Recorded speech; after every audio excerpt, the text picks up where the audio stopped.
Hello, and welcome to the North Carolina Museum of History and the 25th Annual American Indian Heritage Celebration. Our panel discussion today, Serving American Indian College Students During a Pandemic, will begin in just a moment, but we'd like to begin with a few notes. Remember to ask questions in the chat, and we'll do our best to respond to them and share them with our presenters. We have many additional resources about American Indians in North Carolina on our website. Please visit nc-aihc.com. We'd like to thank the following sponsors of the North Carolina Museum of History Foundation, helping to make this event possible.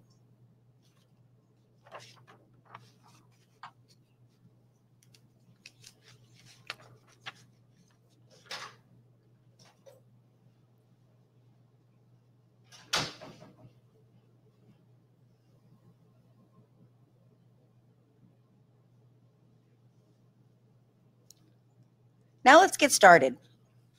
I'd like to welcome today, as they're joining in here with us, we have Ashley Oxendine. She is a member of the Lumbee tribe, and she's an American Indian Learning Community Coordinator at the Center for Student Success at the University of North Carolina at Pembroke. We also have Lynch Adkins, who is Haliwa-Saponi, and she is the Native Student Engagement Coordinator at the UNC American Indian Center. We have also got, hopefully, we'll have Skye Sampson joining us. She is a member of the Eastern Band of the Cherokee Indians, and she's the director of the Cherokee Center at Western Carolina University. And hopefully Skye will be able to join us and jump right in. But what I'd like to do to get started is I'd like to have Ashley give us just a little bit of an overview about who she is and where she is. Good morning. I am Ashley Oxendine, and I am a member of the Lumbee tribe. I currently work in the Center for Student Success at the University of North Carolina at Pembroke. I am the Student Success Coordinator, and I also coordinate the American Indian Learning Community on campus. A little bit about our center. We actually serve all students coming into campus because our office is kind of twofold. We do new student programming, meaning orientation for new students, freshmen and transfers, as well as academic advising for all incoming freshman students.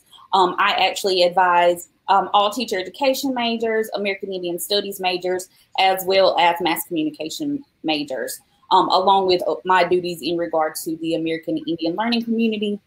And I've been coordinating the community for the last 4 years.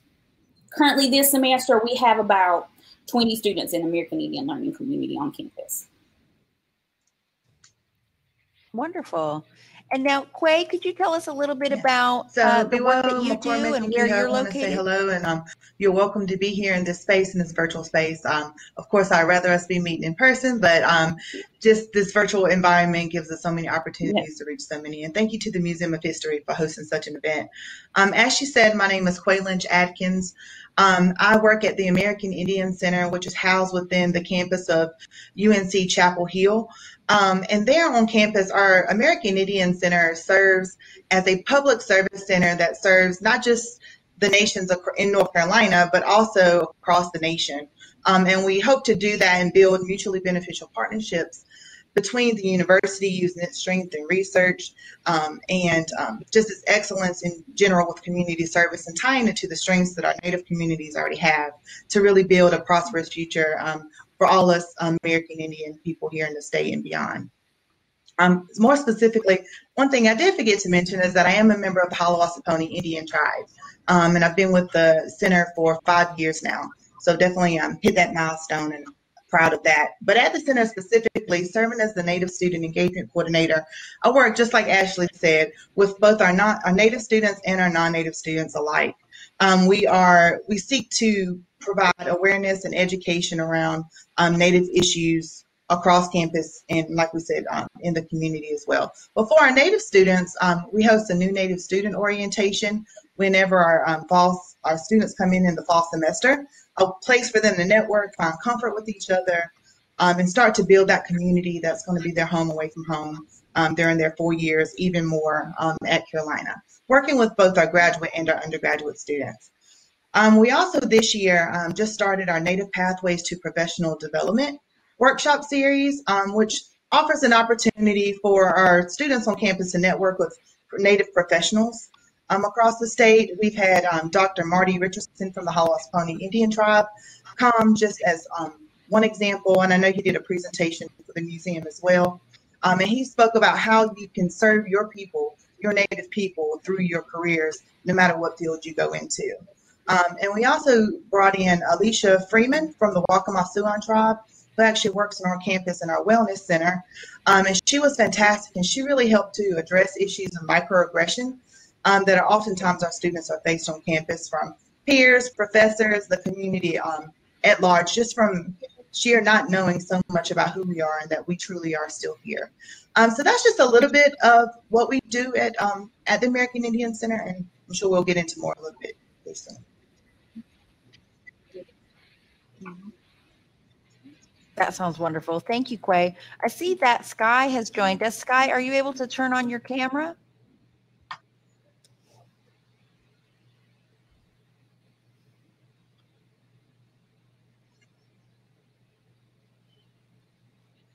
Looks like she's logged on.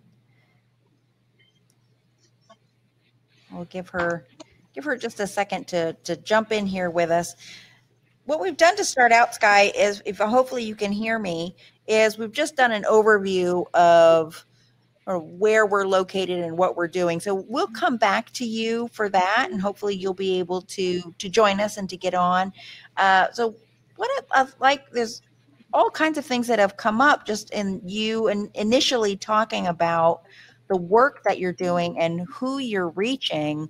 That's such a broad base. It seems like you have got a lot of different projects going on at the same time.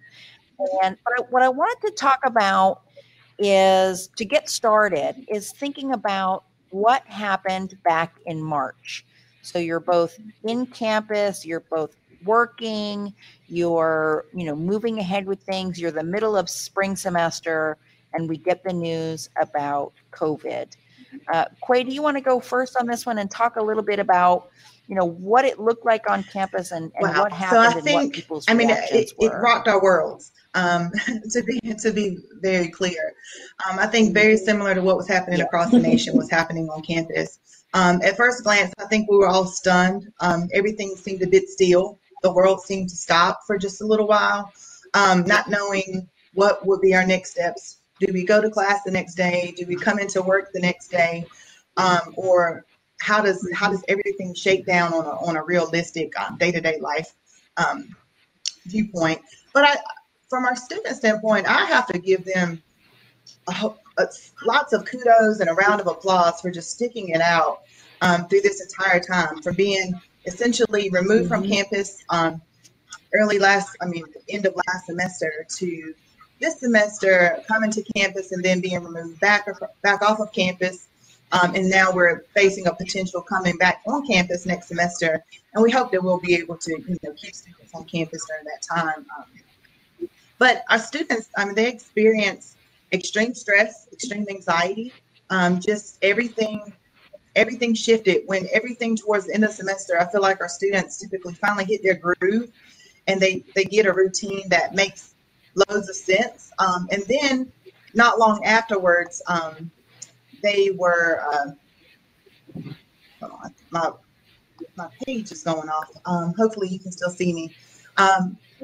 Yes. So once the semester, once they finally hit their groove, all of a sudden their world was shaken. So with the increased anxiety and stress that everyone was facing in America, it's different. But then I think it was very confusing, because our faculty and staff were learning a new front on how to teach, but then also too, our students were learning a new way of teaching.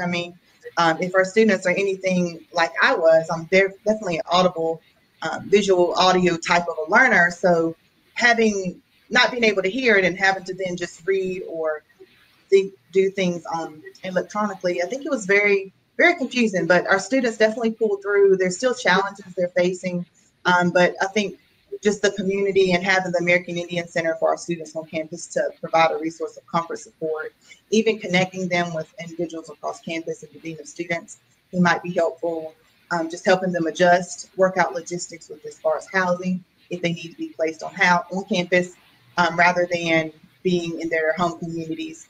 Oftentimes for students, although we would like to dream and imagine that home lives are much better and they're supported by their family, that's not everyone's case.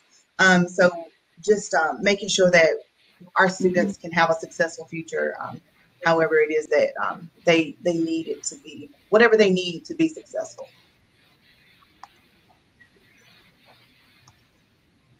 And did you have quite a few students that they really didn't stayed have on much of an campus option at after Carolina? I most know were that's sent very different home? for different universities. I know I think students are still at Uncp or for the end of the semester, and same at East Carolina University and other universities, but UNC didn't have that same option. So majority of our students all went back home. Of course, that is if there was an outstanding reason for them to stay on campus. Some athletics stayed on campus and things of that nature.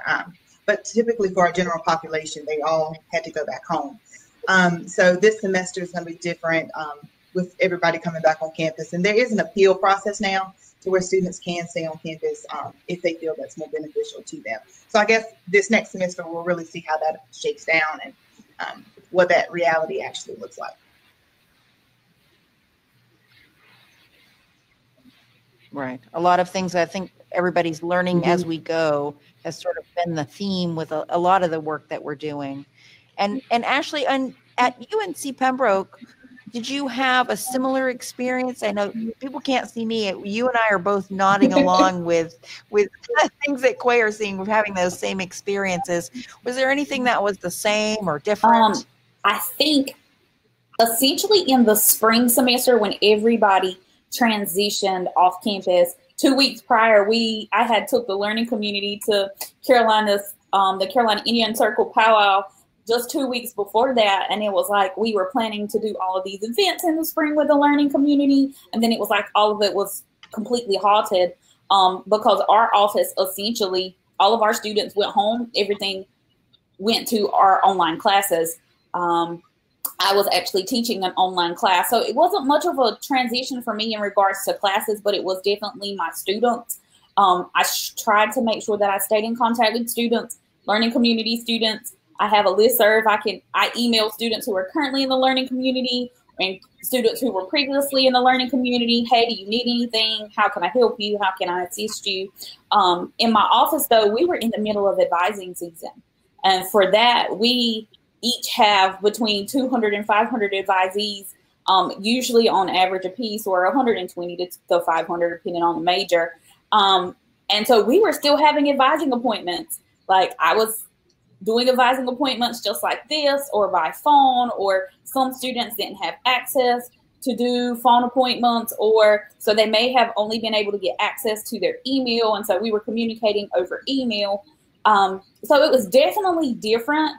We also do orientation in the summer, so making sure all of our students got in, advised, registered for class. We did go back on campus, my office, on June the 1st. So we were out from March to June 1, being that we were considered essential employees because we did have to work with our new students coming on campus. Part of my responsibilities in the summertime is to develop 16-hour schedules, so 4 schedules for students coming into the institution. So those schedules were built, they were made. We had individual appointments with every student. So we made sure all the students got advised. And then transitioning to fall, letting students know, yes, campus is safe. Yes, we're doing everything that we can. But also this semester, we had hybrid classes. And in the past, I'm used to seeing my learning community students every week. We couldn't do that because of class sizes, class limitations. Pembroke's classes are small anyway, but we essentially were splitting our students into A-B schedules. So I teach freshman seminar for the learning community. So instead of seeing some students every week, I was only seeing some students every other week. And then I would have students who would test positive for COVID and they would go into quarantine, and I may not see those students for a month instead of every other week. So it's really hard to build those initial relationships, I would say, that I'm used to building with students. But we tried to do everything in this semester kind of virtually. We did have virtual events. I did host a talking circle with my learning community towards the end of the semester. But I have a wonderful learning community ambassador, Miss Iona Lynch. She is a member of the Haliwa-Saponi tribe and a sophomore student at UNC Pembroke. And she actually contacted Miss Indian World, who actually set up a WebEx like this, and she come and gave encouraging words to our students, and they got to ask her questions and what it's like to be Miss Indian World, which was something our students probably would have not gotten to experience if it hadn't been for COVID. So there's been some good things that have came out of it. And it's always like thinking outside of the box, because our students are exhausted. WebEx meetings are exhausted. The stress of COVID is exhausted. I would say out of my 20 students, probably at some point in time, at least half of my learning community has either tested positive for COVID this semester or been in quarantine because of COVID this semester.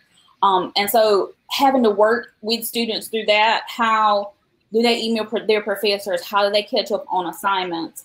How do they not get behind and fail those classes? Because yes, we did have pass-fail in the spring, but our students don't have a pass-fail option this semester currently.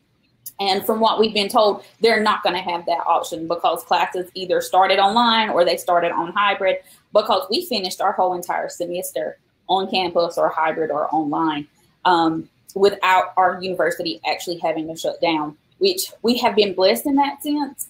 But I do know a lot of students who have been affected because of COVID. Mm-hmm.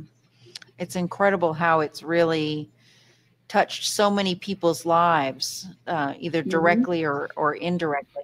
I had not realized that Pembroke had done a pass-fail option in the spring. I think that was an excellent response to show some flexibility with students and some awareness of the difficulties that not only students but professors too were having as we were all pivoting to this virtual. I wanted to ask you a little bit about the new student orientation in the summer. So you were on campus and your staff was on campus, but were you contacting students all virtually, or did students physically come on campus? Our campus was completely shut down to students in the summertime. So all our orientations were completely virtual. So transfer orientation was virtual, and new student orientation was virtual for our freshman students. And usually in the summertime, our freshman students attend a 2-day overnight orientation, and our transfers come to campus for a day and meet with their departments and their advisors. So all of those appointments were held virtually, some by phone, some by email, some by WebEx, because we use WebEx on campus. And a lot of times it was what worked best for the student. So essentially it may, we may have been doing before, yes, I require all students to see me. In the summertime, maybe it was just the email, and the email would suffice. And I'm one of those people, my email's on my phone, so I'm always answering and responding to email. So right, I think everybody's really had to show their flexibility. Quay, did your university do anything similar with how they wrapped up the spring semester very much last year? the same. Most of our appointments did move online via Zoom and things of that nature too. Through our student organizations like the Carolina Indian Circle, for example, there were larger Zoom meetings. So it was great to be able to meet and reach out to a number of our Native students all at one time, which was very helpful in that sense. Where the difference here is where Ashley is really involved with academic advising more on a one-on-one basis. That's something that I don't have to do specifically through my role. It's more of programming on a larger, to a more of a community-based type of programming. So that's the difference there. But I am involved with the campus's larger orientations, and just to Ashley's point, it was like a 2-day program and everything was moved virtual this year. I'm hoping that can change in the future. But in terms of our new Native student orientation that we had, so the previous year before, we were actually, hi Skye, we were able to take our students to the Coharie tribal community, and they actually had a chance to help make sorghum, to put the to put the sorghum through the chute and actually see it create its own syrup, and then also to take a ride down the Coharie River. So those are initiatives we hope that we can continue to do in the future that COVID has kind of interrupted in a way. And we did continue our Native Strong program, which at the beginning or in years past has been open to all income and Native students. This year it was kind of limited to the learning community because we did have the 20-person cap on events at that time. And our chancellor was a stickler for that. No more than 20 people, that's what we did.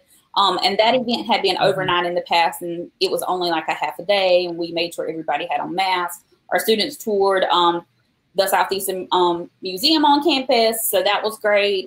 They got to meet professors and other staff members virtually, provided food. Leaders of our student orgs were able to talk to them outside in an open space. But in the past, like Quay said, we've gone to the Whitewater Center, did team building. We were not able to do any of those things that we've done in the past. I think it changed a lot of things. Well, welcome, Skye Sampson. I'm so glad you were able to get on. Thank you for persevering. Are you able to hear me? Oh, no. We had Skye just for a moment. We had a glimpse of her. Let's see if she can jump again. I know she's been trying diligently to connect with us here. I've been seeing her come on and off a little bit. So maybe we can get her to come back on, and hopefully she's been hearing some of the things. If Skye's able to come back on, let's immediately jump to her and let her try and speak a little bit. But what I wanted to ask about was something that Quay mentioned, and I know this is probably work that you both do and something that you encounter. It's a little off the topic of COVID, but I think it's something that's so important all the time, but particular more awareness in the greater society, talking about microaggressions.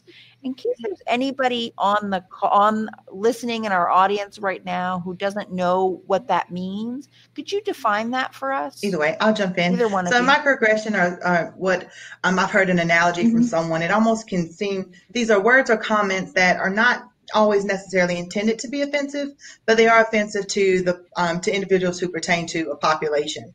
So multiple communities and cultures and different groups can experience microaggressions no matter what defines that community. But I heard one person explain it before. It's like little paper cuts. You paper cut yourself once. You can get over it. Paper cut yourself again. It can get over it. But then the more and more paper cuts you get, the more you start to really feel it. You really start to get overwhelmed. And it's like these minor things that ultimately you would hope to just be able to just bounce off, brush off of your shoulder just a little bit and continue with your day. But when more and more consistently happen, it builds this pain that's underlying that then sometimes you can't really hide anymore because it's taken some external factor on you.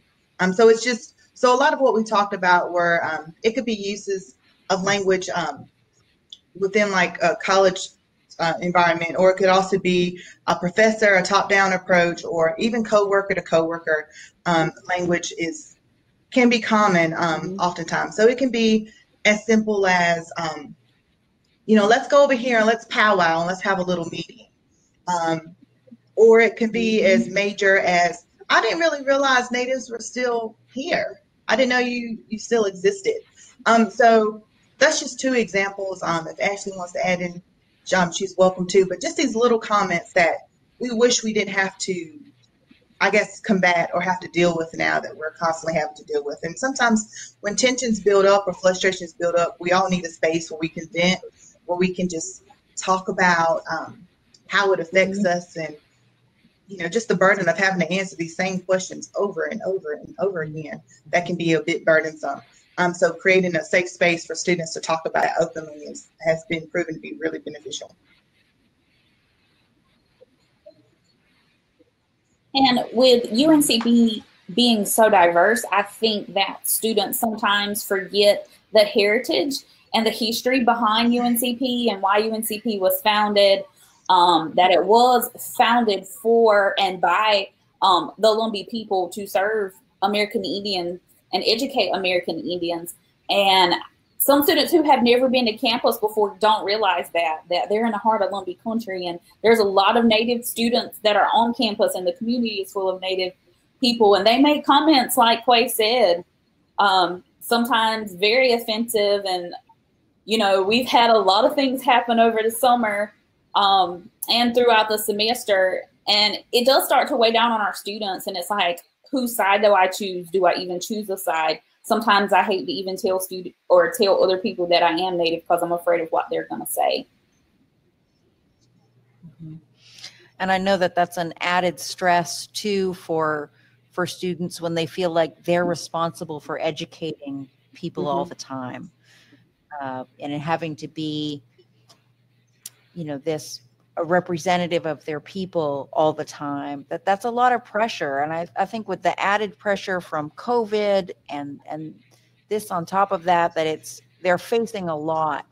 Are there things that you do specifically for students that help give them tools? I know you've got all these wonderful programs that you both do. I'm thinking of one-on-one. Are there resources for students who are feeling stressed out and they need support, somebody that they can reach out to on campus? Somewhere do they go? Are your centers places where in a normal time when you're on campus that students can just walk in the door? Yes. They need a big place. I have an open door policy. As long as my door is open, I have a couch. I have 2 chairs in my office, so students know that my office is a safe space. We also actually have in Southeastern American Indian Studies a student lounge. It has computers, it has TVs, it has printers, it has a fridge, it has a microwave that students can go and be together and socialize together. In regards to resources, our office has a program called SWORD, which is coordinated by one of my great colleagues, Ms. Hillary Locklear. And it's academic coaching, so providing those support for time management and stress management, task management.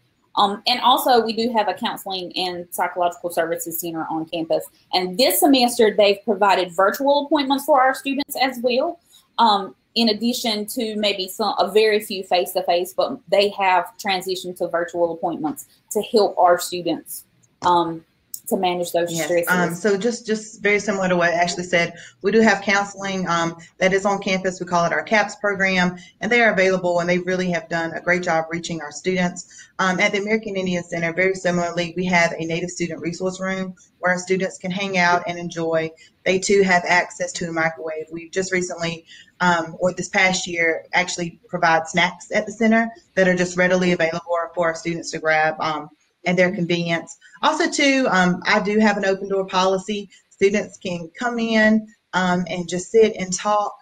Sometimes it's around academic related issues. Sometimes it's around personal issues, and both of them, and I could argue and say they're equally important. We want our students to feel balanced in life and feel like they can tackle on any of their dreams and accomplishments. So when our students feel off balance, we try to figure out what is it that we can do to kind of help, sustain that balance or bring that balance back to fruition. And we have an awesome lady, Jessica Lambert Ward, who's over in our Dean of Students office, and she's been there for a number of years too. And she's a great resource to give that technical training. She has access to the academic records that I currently don't have access to. So she is able to really partner well with us and help us to understand what is the root cause.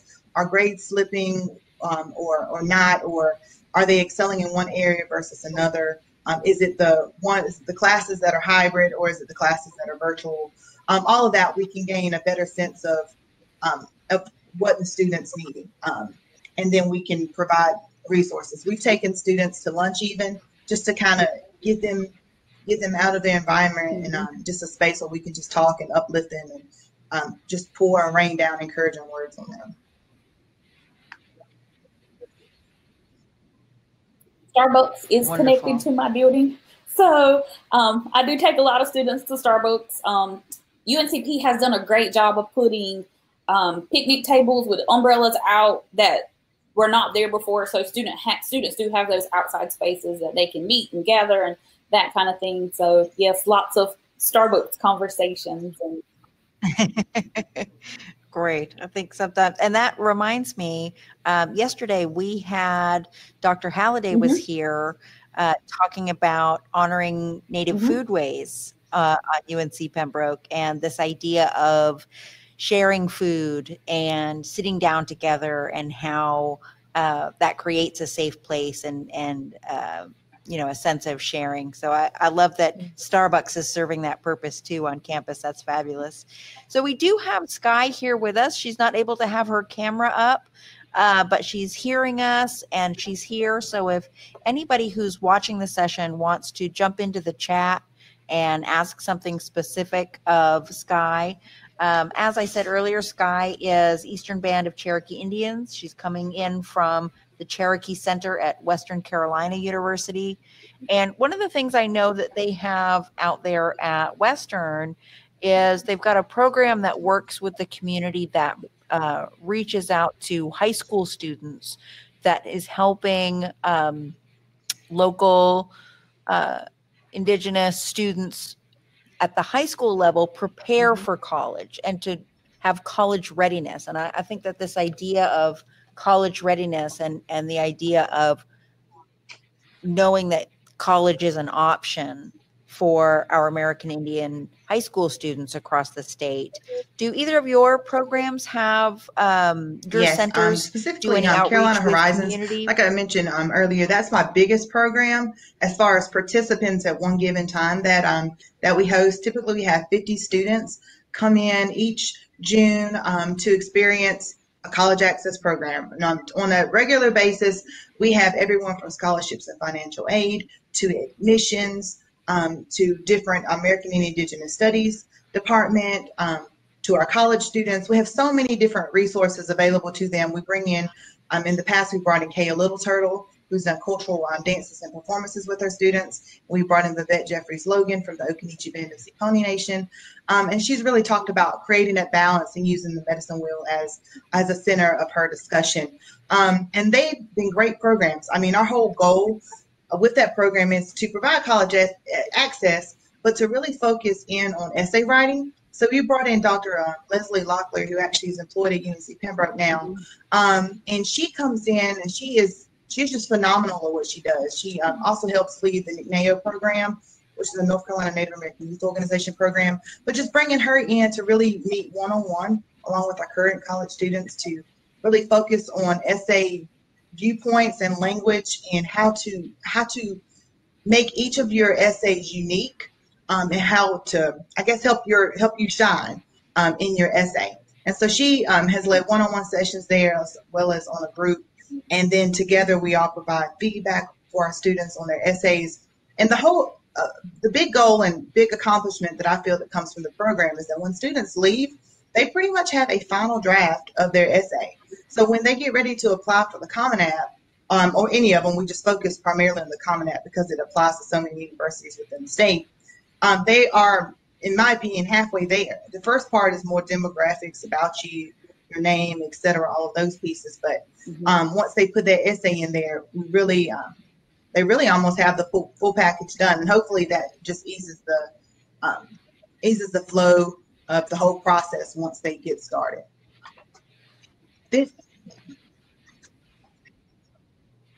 That's fantastic. Skye? Skye, I see that you're here. That's wonderful. Yeah, I can see you. So I just mentioned a little bit about... Yeah, I can hear you. Can you guys hear me? Can you hear me? yes. Yes, that's great. Skye, do you just want to tell us a little bit about I'm not sure what all's been covered, center so in forgive general? me if I double dip here and go over some of what you guys have talked about. Yeah, so the WC Cherokee Center, we do a wide range of different things. We wear a few different hats. We wear a political hat, so we are technically the liaison between Western Carolina University and the Eastern Band of Cherokee Indians. We are also, we work hand in hand with our Native students on campus and recruiting them to Western as well. So we do a number of different things in the community. And then also we hold kind of like an event coordinator hat where we coordinate some events on campus that are educational for staff and faculty and students. And then we hold events here in Cherokee as well with other tribes to kind of celebrate Native heritage and just kind of educate people and bring awareness as well. So I hope that gives a quick overview. I'm so sorry I'm so late to this. I had some technical difficulties.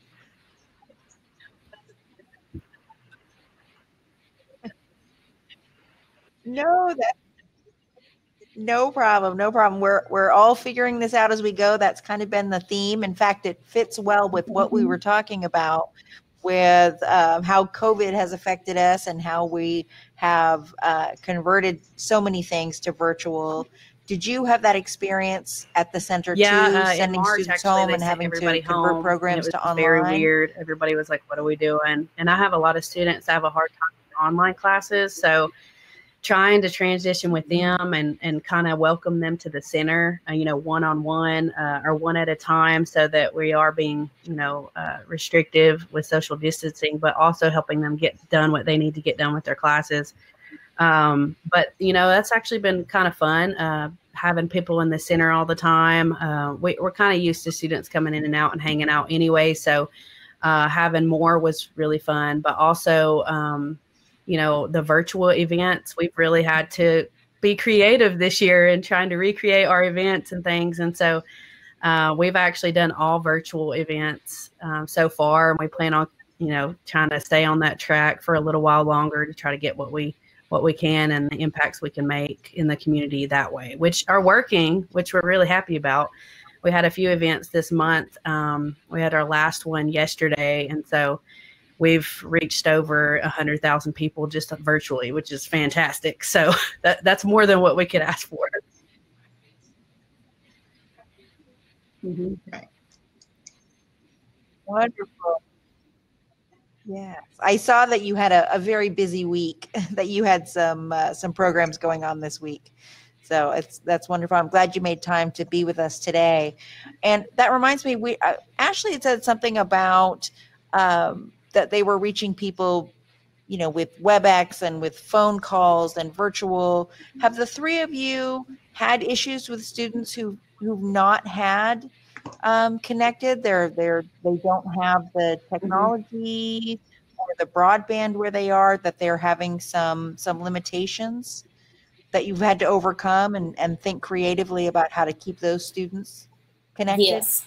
Actually, this summer, I actually sat on a committee where Dr. Ashley McMillan, who is the American Indian liaison to our chancellor, had sent out a questionnaire to students. We had a lot of students who only had one laptop in the home or were only doing their schoolwork on their phone, who didn't have internet connections. So we did have some grant money that we were able to help students either get laptops or rent laptops from us, or even purchase like the wireless for them that they could rent, for like the routers that they could rent from us, just to help out a little bit. And it was so disheartening just to see how many students were going without this summer. Or even toward the end of last semester, and even this semester, when students don't have money or funds to pay for books, or they can't buy their access code to their math class because parents are out of work or out of jobs, and just trying to find some extra grant monies that we may have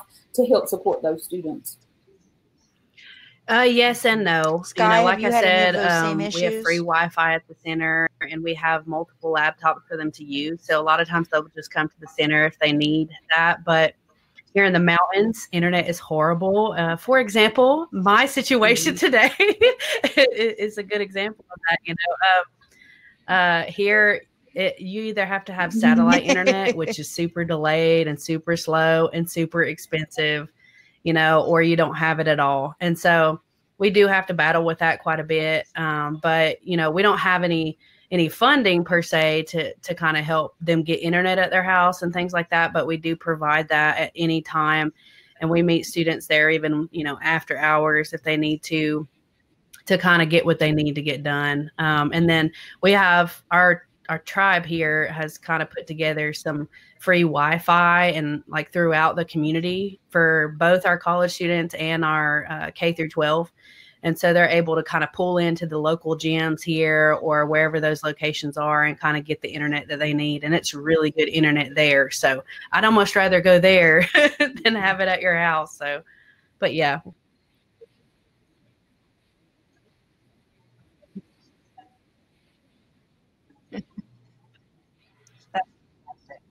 Yeah. Quay, have you had any of our students have, and typically it's our students who have had to go back to their rural hometowns and communities. And I know many of our students, of course, being in the Triangle area, we're fortunate to have a lot of companies around here that even provide high-speed internet in this area. But I know, like from my hometown in Hollister area, some roads just don't even have high-speed internet at all. Just you don't even sometimes have access to the satellite internet. And I know we've had many of our students from that area, but also to our Lumbee communities as well, who've just had troubles getting online. And just like Ashley said, the university has had some funds to help support students in this, to kind of fill that gap, if you will, but it's still tricky. A lot of times our students are relying on their cell phone services like Verizon, et cetera, to really kind of provide hotspots in their areas, or they're using their phone when it comes to video. So it's been a journey, but I'm glad that we are learning and growing in this time, and hopefully next semester we'll have a better handle on what impacts COVID is really going to have on us for a whole another semester, since we've already have one semester under our belt at this point.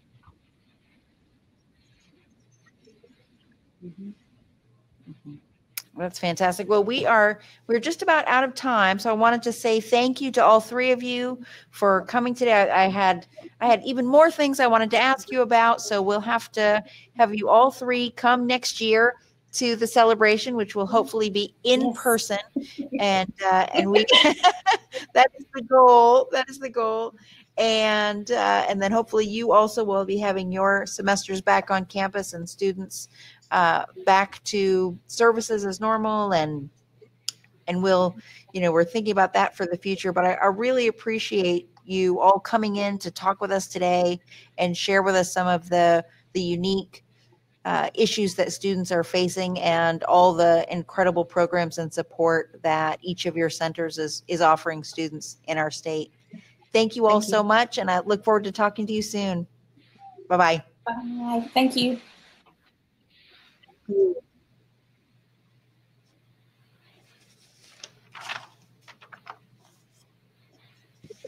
So thank you, everyone that's joined us in our audience.